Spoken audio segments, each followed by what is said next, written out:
Bon début de journée.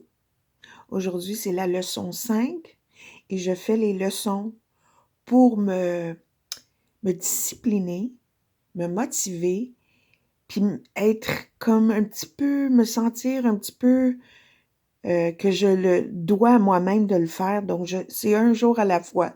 Comme je suis guidée, je l'ai fait ici parce que je m'enseigne à moi-même, à ma personne, ce dont j'ai besoin d'apprendre parce que je veux vraiment la paix d'esprit. Alors voici la leçon numéro 5 d'un cours en miracle. On peut tout trouver gratuitement en ligne, les leçons sont là, le texte, etc. On peut commander le livre, il y a des sites même que ça peut être gratuit. C'est la première fois que je le fais en français. Et comme j'ai été à l'école en français, j'ai été à l'église en français, je réalise que en le faisant en français, j'ai d'autres petites choses qui font surface, des petites bébites. Alors, je le fais encore une fois, c'est ma 13e année, mais la première que je le fais à tous les jours en français. Alors, je le fais ici parce que je m'entends, je m'enseigne, je me le partage, puis j'ai peut-être un frère ou une sœur qui peut l'entendre à l'occasion. De toute façon, on est un dans la conscience. Alors, voilà, je me parle. Je ne suis jamais contrariée pour la raison à laquelle je pense. Cette idée, comme la précédente, peut être utilisée pour toute personne, toute situation ou tout événement dont tu penses qu'il te cause de la douleur. Applique-la concrètement à quoi que ce soit que tu crois être la cause de ta contrariété en décrivant le sentiment dans les termes quels qu'ils soient qui te semblent exacts. La contrariété peut sembler être la peur, l'inquiétude, la dépression, l'anxiété, la colère, la haine, la jalousie. Moi, j'ajoute à ça l'irritabilité et la jalousie ou quantité de formes qui seront toutes perçues comme différentes.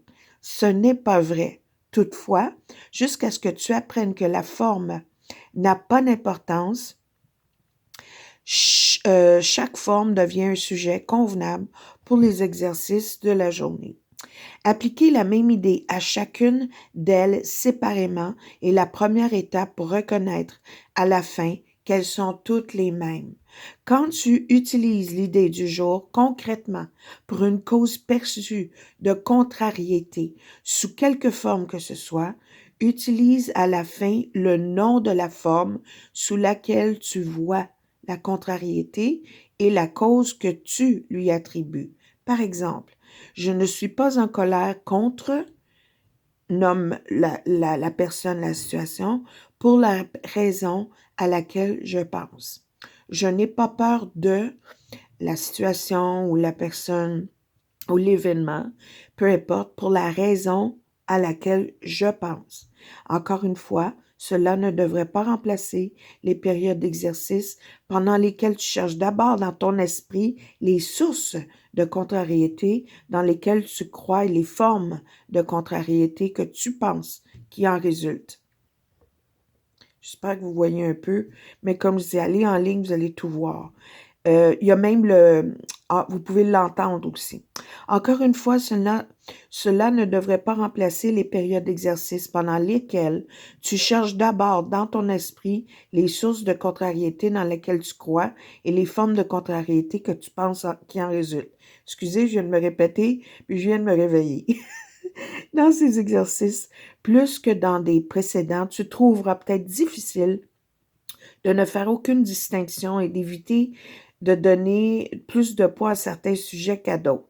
Cela t'aidera peut-être de faire précéder ces exercices de l'énoncé suivant. Il n'y a pas de petites contrariétés. Elles sont toutes également troublantes pour ma paix d'esprit. On change de page. J'ai ajouté des mots ici parce que la traduction n'est pas tout à fait exacte et des fois, ça me dérange si j'ai à travailler là-dessus. Je suis jamais contrariée pour les raisons que je pense. Je ne suis pas irritée contre les traductions de ce livre pour la raison à laquelle je pense. Tu vois, je l'applique à ça. Donc, examine ton esprit pour découvrir quoi que ce soit qui te bouleverse, peu importe à quel point.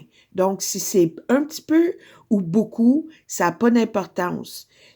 Peu importe, tu l'appliques. Tu verras peut-être aussi que tu es moins désireux d'appliquer l'idée d'aujourd'hui à certaines sources perçues de contrariété qu'à d'autres. Si cela se produit, pense d'abord à ceci. Je ne peux pas garder cette forme de contrariété et lâcher prise des autres. Au fin de ces exercices, en fait, le but, c'est je les regarde toutes comme étant les mêmes. Puis, examine ton esprit pendant environ 1 minute tout au plus en essayant d'identifier quelques formes différentes de contrariété qui te dérangent. Applique l'idée euh, qui te dérange, peu importe l'importance relative que tu peux leur donner. Applique l'idée du jour à chacune d'elles en nommant à la fois la source de la contrariété telle que tu l'aperçois et le sentiment tel que tu l'éprouves. Voici d'autres exemples. Je ne suis pas inquiet au sujet de, pour la raison à laquelle je pense. Je ne suis pas déprimé à cause de, pour la raison à laquelle je pense. Donc, pas plus qu'1 minute à la fois environ et 3 à 4 fois pendant la journée suffisent pour faire cet exercice aujourd'hui. Alors, bonne leçon et au miracle.